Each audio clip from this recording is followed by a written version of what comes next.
আসসালামু আলাইকুম। রুই মাছের ঝোল করব আজ টমেটো দিয়ে। আসলে সব বাচ্চাদের জন্য আমিষের ঘাটতি পূরণের জন্য চোখ এবং চুলের যত্নে অবশ্যই মাছ খাওয়া প্রয়োজন। ছোট মাছ হোক, বড় মাছ হোক, এবং সামুদ্রিক মাছ প্রয়োজন আয়োডিনের ঘাটতি পূরণের জন্য। এখনকার বাচ্চারা আসলে মাছ একদমই খেতে চায় না। যেমন আমার দুইজন, তারা এখন বাচ্চা না, মাশাআল্লাহ সবাই 18+ হয়ে গেছে।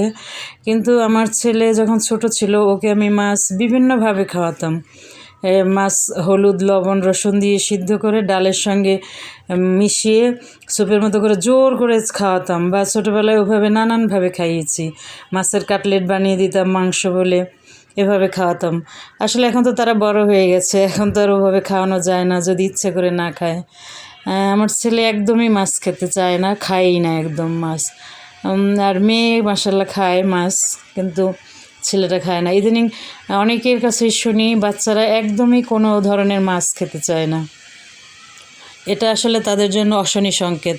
অল্প বয়সে তাদের চেহারায় বার্ধক্যের ছাপ পড়ে যাবে, চুল পেকে যাবে, চামড়া কুঁচকে যাবে, চোখে কম দেখবে, বা চোখের বিভিন্ন রোগ তৈরি হবে, রোগ সৃষ্টি হবে।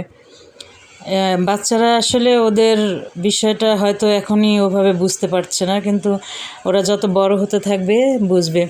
যেমন আমাদের সময় খুব কম দের দেখেছি, আমরা যখন ছোট ছিলাম খুব কম ছোট বাচ্চারাও চশমা পরতো। আর এখন স্কুল কলেজগুলোতে গেলে দেখবেন চশমা ছাড়া 99% বেশি বাচ্চারাই মনে হয় যেন চশমা পরে। এটা খুবই খারাপ লক্ষণ জাতির জন্য। তাই সবাই বাচ্চাদের খাবার দাবারের প্রতি যেন আমরা সচেষ্ট হই, তাদেরকে নানানভাবে বুঝিয়ে বা নানান স্বাদে একই রকমভাবে না রান্না করে রেসিপির ভিন্নতা এনে আমরা যেন তাদেরকে ওইভাবে পরিবেশন করি। আমার বাচ্চারা যখন ছোটো ছিল, আমি সব সময় ওদেরকে একটু নুডলস রান্না করে দিলেও একটু অন্যভাবে ওদের সামনে পরিবেশন করতাম। টমেটোর ফুল দিয়ে দিতাম, বা একটা ডিম দিয়ে ফুল বানিয়ে দিতাম। তাদের সাথে আমি এভাবে আসলে অনেকভাবে তাদেরকে খাওয়ানোর চেষ্টা করেছি, এবং ওদেরকে খাওয়াতে পেরেছি। এখন আসলে বড় হয়ে গেছে, এখন তাদের ইচ্ছে অনুযায়ী খায়। তারপরে যখন আমার কাছে থাকে, তখন আমি জোর করে হলেও খাওয়ানোর চেষ্টা করি। আপনারাও যারা মায়েরা আছেন, তারা বাচ্চাদেরকে সপ্তাহে অন্তত 3 থেকে 4 দিন যে কোনোভাবেই ওদেরকে মাছ খাওয়াবেন। যে কোনো মাছ, ছোট মাছ, বড় মাছ এবং সামুদ্রিক মাছ, এগুলি খাওয়াবেন। সামুদ্রিক মাছে ব্রেন শার্প হয়। ওদেরকে যে কোনো মাছ খাওয়ানো উচিত। মাছ না খাওয়ালে আসলে বিভিন্ন ধরনের সমস্যা শরীরে তৈরি হয়। এটা হঠাৎ করে হয় না, আস্তে আস্তে হতে থাকে।